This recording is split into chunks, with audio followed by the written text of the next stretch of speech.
अस्सलाम वालेकुम, मैं हूं नीलम आमिर और नीलम आमिर ऑफिशियल पे एक बार फिर खुश आमदीद। नाजरीन, हम मुसलमान हैं और कुरान मजीद हमारे लिए एक मुकम्मल ज़ाब्ता हयात है। एक वक्त था जब इस्लामी तहज़ीब व तमद्दन पूरे अरूज पर था, लेकिन वक्त के साथ साथ ये रूबा ज़वाल होना शुरू हो गया।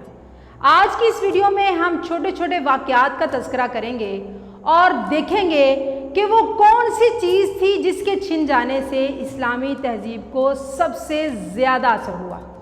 एक दफ़ा का जिक्र है कि इमाम अहमद बिन हम्बल नहर पर वज़ू फरमा रहे थे कि उनका शागिर्द भी वज़ू करने के लिए आन पहुंचा, लेकिन फ़ौरन ही उठकर खड़ा हुआ और आगे इमाम साहब के आगे दूर जाकर बैठ गया। पूछने पर कहा कि दिल में ख्याल आया कि मेरी तरफ से पानी बहकर आपकी तरफ आ रहा है। मुझे शर्म आई कि मेरे उस्ताद मेरा मुस्तमिल पानी इस्तेमाल करके वज़ू कर रहे हैं। एक दफ़ा एक सहाबी से रसूलुल्लाह सल्लल्लाहु अलैहि वसल्लम ने पूछा कि आप बड़े हैं कि मैं? असल में उम्र पूछना मकसूद था। सहाबी ने कहा, या रसूलुल्लाह सल्लल्लाहु अलैहि वसल्लम, बड़े तो आप ही हैं, अलबत्ता उम्र मेरी ज़्यादा है। हज़रत मुजद्दिद अल-अफ़सानी रात को सोते हुए ये भी एहतियात करते कि पाँव उस्ताद के घर की तरफ ना हो, और बैतुल खला जाते हुए ये एहतियात करते कि जिस कलम से लिख रहा हूँ उसकी कोई स्याही हाथ पर लगी ना रह जाए।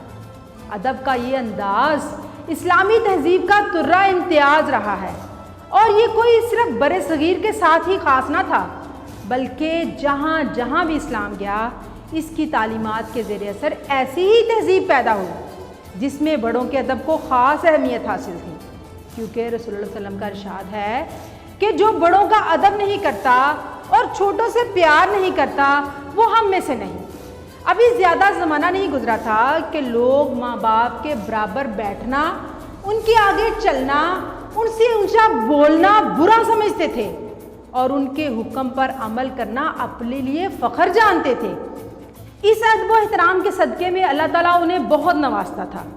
इस्लामी मुआशरे में ये बात मशहूर थी कि जो ये चाहता है कि अल्लाह उसके रिज़्क़ में इजाफ़ा करे वो वालिदैन का अदब व एहतराम करे, और जो ये चाहता है कि अल्लाह उसके इल्म में इजाफ़ा करे वो उस्ताद की इज़्ज़त करे। वालिदैन की तरह उस्ताद का अदब भी इस्लामी मुआशरे की एक इम्तियाज़ी खुसूसियत थी, और इसका तसलसल भी सहाबा के ज़माने से चला आ रहा है। वीडियो में आगे बढ़ने से पहले मेरी आपसे रिक्वेस्ट है कि अगर आप मेरे चैनल पर नए हैं तो मेरे चैनल को सब्सक्राइब करें और साथ मौजूद बेल आइकन को भी प्रेस करें ताकि आपको हर नई वीडियो का नोटिफिकेशन मिलता रहे। और अगर आपको वीडियो अच्छी लगे तो थम्स अप दें और दूसरों के साथ शेयर करें। हजूर अकरम सल्लल्लाहु अलैहि वसल्लम के चचा के बेटे इब्ने अब्बास किसी सहाबी से कोई हदीस हासिल करने जाते तो उसके दरवाजे पर बैठे रहते। उसका दरवाज़ा खटखटाना भी अदब के ख़िलाफ़ समझते, और जब वो सहाबी ख़ुद किसी काम से बाहर निकलते तो उनसे हदीस पूछते, और इस दौरान सख्त गर्मी में पसीना बहता रहता, लू चलती रहती और ये बर्दाश्त करते रहते। वो सहाबी शर्मिंदा होते और कहते कि आप तो रसूलुल्लाह सल्लल्लाहु अलैहि वसल्लम के चचा के बेटे हैं, आपने मुझे बुला लिया होता। तो ये कहते कि मैं शागिर्द बनकर आया हूँ, आपका ये हक़ था कि मैं आपका अदब करूँ और अपने काम के लिए आपको तंग ना करूँ। मुसलमान तहज़ीबों में ये मामला सिर्फ वालिदैन और उस्ताद तक ही महदूद ना था, बल्कि बाकी रिश्तेदारों के मामले में भी ऐसी ही एहतियात की जाती थी। वहाँ छोटा छोटा था और बड़ा बड़ा।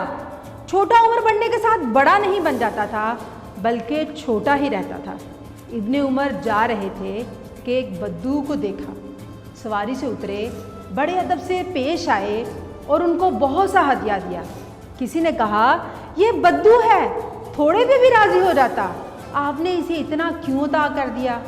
इब्ने उमर ने फरमाया, ये मेरे वालिद साहब के पास आया करता था तो मुझे शर्म आई कि मैं इनका एहतराम ना करूं।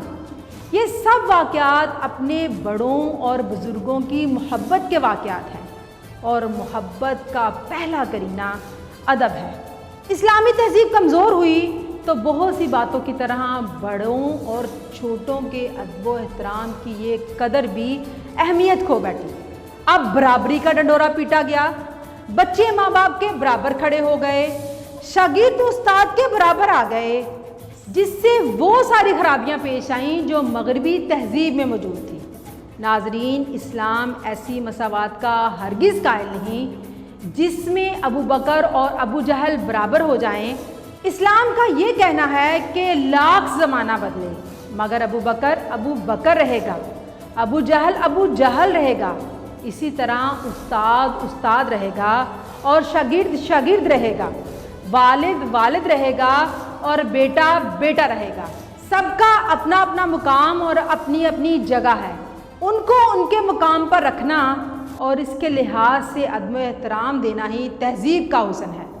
مغربی تہذیب کا مسلمان معاشروں پر سب سے بڑا وار اسی راستے سے ہوا، جبکہ مسلمان عریانی اور فحاشی کو سمجھ رہے ہیں۔ عریانی اور فحاشی کا برا ہونا سب کو سمجھ آتا ہے، اس لیے اس کے خلاف عمل کرنا بھی آسان ہے، جبکہ حفظ مراتب اور محبت کے آداب کی اہمیت کو سمجھ آنا مشکل ہے، اس لیے یہ قدر بڑی تیزی سے روبہ زوال ہوئی۔ آپ سوچیں کہ اگر یہ بڑے اور چھوٹے کا فرق نہ ختم ہوتا، بچے ماں باپ کے برابر کھڑے نہ ہوتے تو ادب اور محبت کے قرینے برقرار رہتے، بچے اپنے ماں باپ کا کہنا مانتے۔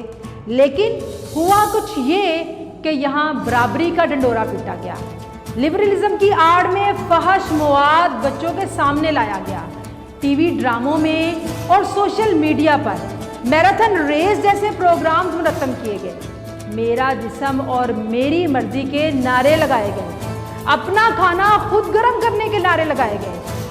ناظرین، اگر یہ ادب و احترام کی قدر روبہ زوال نہ ہوتی تو نیو ورلڈ آرڈر کی باتیں نہ ہوتی، خواتین کے برابری کے حقوق کے نعرے نہ ہوتے۔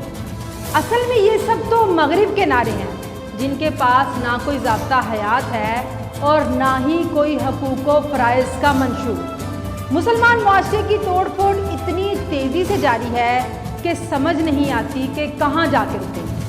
فی زمانہ اس بات کی اشد ضرورت ہے کہ ہم اس قدر کی اہمیت کو اجاگر کریں، حفظ مراتب کا خیال رکھیں، بڑے کو بڑا سمجھیں اور چھوٹے کو چھوٹا، اور انہیں ان کے مقام کے لحاظ سے ان کا حق دیں۔